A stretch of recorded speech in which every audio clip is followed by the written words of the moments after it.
Hello, my name is Dr. Patty Ann Ford, and I want to talk about a hard subject today. I want to talk about the objectification of women's bodies within the body positive movement.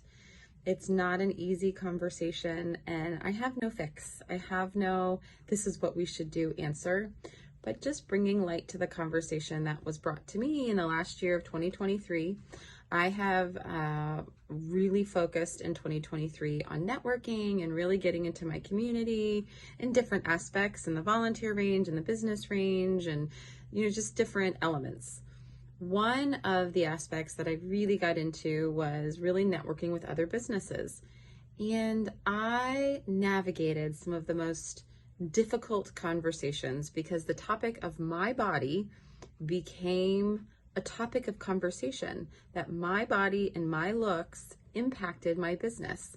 And when I first started navigating these conversations, I was almost in shock, and I didn't really know. It felt like, what am I talking about here? I was talking about my body. I was being sexualized by other people of the community when I was there to represent my business, and my looks became the topic of conversation where, one, they were saying my looks were going to either further my career, or two, my looks were going to be the biggest barrier because they weren't comfortable working with me, or their significant other wasn't comfortable working with me.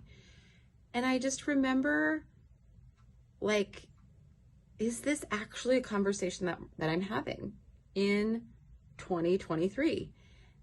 And then it became very apparent that I actually was having this conversation. And when I was able to, one, kind of stop reacting and kind of stay stabilized and have conversations back and asking them questions, maybe your uncomfortableness or your uneasiness around my looks, or your inability to appreciate and move past my looks, has more to say about your internal dialogue than what I am navigating. And when I was posing questions for them to give space for introspection, they didn't want to do it. And it was both sexes, both male and female.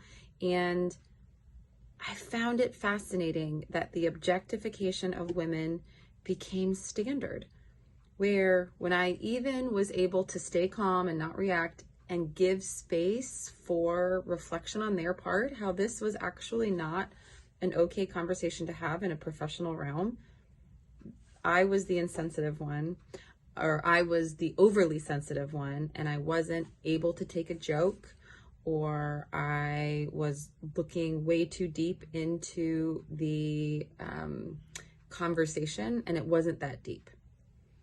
And I remember thinking, now they put it back on me, where now I was the one reacting, even though I wasn't reacting, and I was giving them a chance to kind of reflect on what they were saying. Their walls went back up, which maybe I didn't do a good enough job of giving them space, or maybe it's just the wrong room. My coach gave me a great kind of grounding point. Was my role is not to fight the objectification of women in networking communities. If you are, you're in the wrong room. And it's not that we can't fight it, but women have been objectified by men, by other women, for a very long time. And it's a big fight. And so I'm not saying to not fight. I'm not saying to not stand up for yourself or for your daughters. Definitely hold your ground.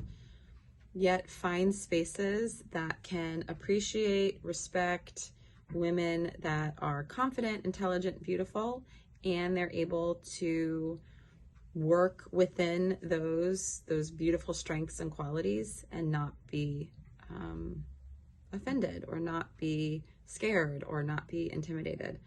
And until you find that room, I want to give you the boundaries and the respect to walk away when you have to. It is a tough time being a woman in a man's world, and it is also very, very much possible. So this was helpful. Like and subscribe. It's a little bit different than I normally do, but you are worthy, you are valuable, and I do see you. Have a wonderful day. Bye.